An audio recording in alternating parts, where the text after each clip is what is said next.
வணக்கம். வேல்மாறல் சேனல் நேயர்களுக்கு வணக்கம்.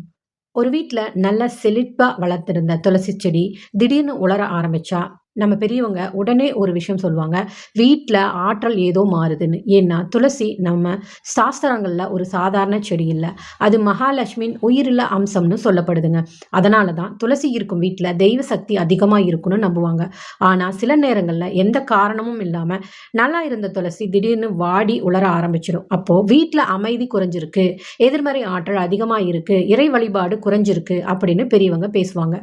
கருட புராணத்துல கூட துளசி இருக்கும் இடத்துக்கு தீய சக்தி எளிதா நெருங்காது அப்படின்னு சொல்லுவாங்க. அதனால துளசி உலர்வத ஒரு ஆன்மீக எச்சரிக்கையா பலர் பார்க்கறாங்க.